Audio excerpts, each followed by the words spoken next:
ಉತ್ಪಾದಕರ ಸಹಕಾರ ಸಂಘದ ಚುನಾವಣೆ ಇತ್ತು. ಚುನಾವಣೆಯಲ್ಲಿ 11 ಸದಸ್ಯರು ಆಯ್ಕೆ ಆಗಿದ್ದರು. ಅದರಲ್ಲಿ ಊರಲ್ಲಿ ಗೊಂದಲ ಬೇಡ ಅಂತ ಚುನಾವಣೆ ನಡೆಸದೆ ಕೂತ್ಕೊಂಡು ಒಮ್ಮತದಿಂದ ಆಯ್ಕೆ ಮಾಡ್ಕೊಂಡಿದ್ರು. ಅದರಲ್ಲಿ JDS ಸದಸ್ಯರು ಅಂತ 5 ಜನ ಇದ್ದಾರೆ, ಪುಟ್ಟು ಬೆಂಬಲಿತರು ಅಂತ 4 ಜನ ಇದ್ದಾರೆ, BJP ಸದಸ್ಯರು ರಾಜುಗೌಡರು ಸದಸ್ಯರು ಅಂತ ಇಬ್ಬರಿದ್ದಾರೆ, BJP ಅಂತ ಒಬ್ಬರಿದ್ದಾರೆ. ಕೂತ್ಕೊಂಡು ನಾವು ನಮ್ಮ ತಾಯಿಯವರು ಅಧ್ಯಕ್ಷ ಚುನಾವಣೆಗೆ ನಾಮಪತ್ರ ಸಲ್ಲಿಸಿದ್ರು. JDS ಬೆಂಬಲಿತ ಅಭ್ಯರ್ಥಿ ಅಂತ ನಮ್ಮ ಮನಸ್ಸಲ್ಲಿ ಅಂದ್ಕೊಂಡು ಗ್ರಾಮ ಮಟ್ಟದಲ್ಲಿ ಎಲ್ಲ ಒಗ್ಗಟ್ಟಾಗಿ ಹೋಗೋಣ ಅಂತ ಹೇಳ್ಬಿಟ್ಟು ಮಾತಾಡಿಬಿಟ್ಟು ಹಿರಿಯರೆಲ್ಲ ಬೇಡ ಊರಲ್ಲಿ ರಾಜಕೀಯ ಒಗ್ಗಟ್ಟಲ್ಲಿ ಹೋಗೋಣ ಅಂತ ವಾಪಸ್ ತೆಗೆಸಿದ್ರು. ನಮ್ಮೂರಲ್ಲಿ 3 ಜಾತಿ ಇದೆ, ಒಕ್ಕಲಿಗರು ಹಾಗೂ ಧೋಬಿ, ಲಿಂಗಾಯತರು. ಒಂದೊಂದು ಇಯರು ಒಂದೊಂದು ಟರ್ಮ್ ಒಬ್ಬೊಬ್ಬರು ಮಾಡ್ಕೊಂಡು ಹೋಗೋಣ ಅಂತ. ಈ ಟರ್ಮ್ ಹಿಂದ್ಗಡೆ ದೊಡ್ಡವೇಮಣ್ಣ ಅಂತ ರಾಜುಗೌಡರು ಬೆಂಬಲಿತರು ಕಾಂಗ್ರೆಸ್ ಪರವಾಗಿ ಅಧ್ಯಕ್ಷರಾಗಿದ್ದರು. ಅವರು ಮುಗಿದ ನಂತರ ಒಕ್ಕಲಿಗರಿಗೆ ಬಂತು. ಒಕ್ಕಲಿಗರಲ್ಲಿ ಬೇಡ, ನಮ್ಮೂರಲ್ಲಿ ಇರೋದೊಂದು 50 ಮನೆ ನಾವು ಗೊದ್ದಲ ಇಟ್ಕೊಳೋದು ಬೇಡ ಅಂತ ಹೇಳ್ಬಿಟ್ಟು BJP ಬೆಂಬಲಿತ ಅಭ್ಯರ್ಥಿ ಆದಂಥ ದೇವರಾಜ್ ಅವ್ರನ್ನ ಕುತ್ಕೊಂಡು ಆಯ್ಕೆ ಮಾಡಿದ್ರು. ಈಗ ನಿನ್ನೆ ಹೋಗ್ಬಿಟ್ಟು ಪುಟ್ಟು ಆಂಜನಪ್ಪನವ್ರ ಹತ್ರ ಹೋಗ್ಬಿಟ್ಟು ನಾವು 8 ಜನ ಸದಸ್ಯರು ಕಾಂಗ್ರೆಸ್ಸಿಂದ ಆಯ್ಕೆ ಆಗಿದ್ದೀವಿ ಅಂತ ಹೇಳ್ಬಿಟ್ಟು ಅಲ್ಲಿ ಹೋಗಿ ಹೂನಾರ ಹಾಕೊಂಬಂದಿದ್ದಾರೆ. ಅವರು ಬಂದು ಪುಟ್ಟಂಜನಪ್ಪನವರು ತನಿಖೆ ಮಾಡಲಿ, ಮಲ್ಲಹಳ್ಳಿ ಗ್ರಾಮದಲ್ಲಿ ಯಾರ್ಯಾರು JDS, ಯಾರ್ಯಾರು BJP, ಯಾರ್ಯಾರು ಪುಟ್ಟುಗೌಡ ಬಣ ಅಂತ ಗೊತ್ತಾಗುತ್ತೆ. ನಾವು ಈಗ ಅವರು ಚುನಾವಣೆನೇ ನಾವು ಕಾಂಗ್ರೆಸ್ಸೇ ಅಂದ್ಬಿಟ್ಟು ಚುನಾವಣೆ ಮಾಡಲಿ, ರಾಜೀನಾಮೆ ಕೊಟ್ಟು ನಾವು ಚುನಾವಣೆ ಎದುರಿಸೋಕೆ ರೆಡಿ ಇದ್ದೀವಿ. ಈಗ ಇಲ್ಲಿ ಅಧ್ಯಕ್ಷರು ಮತ್ತು ಉಪಾಧ್ಯಕ್ಷರನ್ನ ಯಾರನ್ನ ಆಯ್ಕೆ ಮಾಡಿದಿರಿ?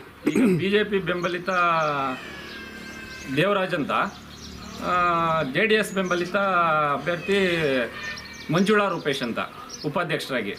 ಅಂದರೆ ಟರ್ಮ್ ನಿಗದಿ ಮಾಡ್ಕೊಂಡಿದ್ದೀರಾ? ಇಷ್ಟು ವರ್ಷ ಅವರಿಗೆ, ಇಷ್ಟು ವರ್ಷ ಇಲ್ಲಿ ಒಂದು ಟರ್ಮ್ 5 ವರ್ಷ ಏನಿದೆ ಅವರೇ ಮಾಡ್ಕೊಂಡು ಹೋಗ್ಬೇಕು. ಮಲ್ಲಹಳ್ಳಿ ಗ್ರಾಮದಲ್ಲಿ ಗೊಂದಲ ಬೇಡ ಅಂತ ಹೇಳ್ಬಿಟ್ಟು ಇದು ಮಾಡಿದ್ದೀವಿ. ಈಗ ಅವ್ರನ್ನೇನು ಹೋಗ್ಬಿಟ್ಟು ಪುಟ್ಟು ಅಂಜನಪ್ಪನವ್ರ ಹತ್ರ ಪುನರ್ ಹಾಕೊಂಡಿದ್ದಾರೆ, ಅದಕ್ಕೆ ನಿಮ್ಮ ಸಹಮತ ಇಲ್ಲ? ಸಹಮತ ಇಲ್ಲ. ಊರಲ್ಲಿ ಗ್ರಾಮದಲ್ಲಿ ಯಾವುದೇ ಥರ ಅಡಚಣೆಗಳು ನಡೀಬಾರ್ದು, ಒಗ್ಗಟ್ಟಲ್ಲಿ ಹೋಗ್ಬೇಕು. ರಾಜಕಾರಣ ಅಂತ ಬಂದಾಗ ಅವ್ರವ್ರ ರಾಜಕಾರಣ ಅವ್ರು ಮಾಡ್ಕೊಳ್ಳಿ, ಎಲ್ಲ ಚೆನ್ನಾಗಿದ್ದೀವಿ ಅಂತ ಹೇಳ್ಬಿಟ್ಟು ಮಾಡ್ಕೊಂಡು ಹೋಗಿದ್ದೀವಿ. ನಮ್ಮ ತಾಯಿ JDS ಬೆಂಬಲಿತವಾಗಿ 4 ಟರ್ಮಿಂದ ಸದಸ್ಯರಾಗ್ತಾ ಬರ್ತಾವ್ರೆ. ಚಂದ್ರಪ್ಪನವರು, ಜಯಮ್ಮನವರು ಸದಸ್ಯರಾಗ್ತಾ ಬರ್ತಾಯಿದ್ರು. ಈ ಹಿಂದಿನ ಟರ್ಮು ಉಪಾಧ್ಯಕ್ಷರಾಗಿ ಗ್ರಾಮಸ್ಥರು ಎಲ್ಲ ಸೇರಿ ಆಯ್ಕೆ ಮಾಡಿದರು ಜಯಮ್ಮನವ್ರು ಇರಲಿ ಅಂತ. ಈ ಸರಿ ನನಗೆ ಅಧ್ಯಕ್ಷರು ಬೇಕು ಅಂತ ನಮ್ಮ ತಾಯಿಯವ್ರು ನನಗೆ ಕೇಳಿ ಅರ್ಜಿ ಸಲ್ಲಿಸಿದ್ರು. ಊರು ಗ್ರಾಮದಲ್ಲಿ ಮುಖಂಡರೆಲ್ಲ ಕೂತ್ಕೊಂಡು ಬೇಡಮ್ಮ, ಇವತ್ತು ಲೇಡೀಸ್ ಕೊಟ್ಟಿಲ್ಲ, ಮುಂದೇನೂ ಕೊಡೋದು ಬೇಡ, ನಾವು ಒಗ್ಗಟ್ಟಾಗಿ ಹೋಗೋಣ, ಮುಂದೆ ಒಂದು ದಿವಸ ನಿಮ್ಮ ಮಗನ ಮಾಡೋಣ ಅಂತೇಳಿ ಕೂತ್ಕೊಂಡು ನಮ್ಮ ಸ್ವಾಮಿಗಳು ಆಗೋದೇ ಇಲ್ಲ, ಕೊಡಬೇಕು ನಮ್ಮ ಪಾರ್ಟಿಯಿಂದ ಅಂತೇಳಿ ಕನ್ವಿನ್ಸ್ ಮಾಡಿದಾಗ ಬೇಡ ಅಂತ ಹೇಳ್ಬಿಟ್ಟು ಚಂದ್ರಪ್ಪನವರು ಮನವೊಲಿಸಿ ವಾಪಸ್ ತೆಗೆದಿದ್ದೀವಿ. ವಾಪಸ್ ತೆಗೆದ ಮೇಲೆ ಇವರು ಹೋಗ್ಬಿಟ್ಟು ನಾವು ಪುಟ್ಟು ಬೆಂಬಲಿತರು, ನಾವು ಕಾಂಗ್ರೆಸ್ಸು ಅಂತ ಹೇಳ್ಬಿಟ್ಟು ಅಲ್ಲಿ ಹೋಗಿ ಹೂನಾರ ಹಾಕ್ಸ್ಕೊಂಡ್ಬಂದಿದ್ದಾರೆ. ಅದು ತಪ್ಪು.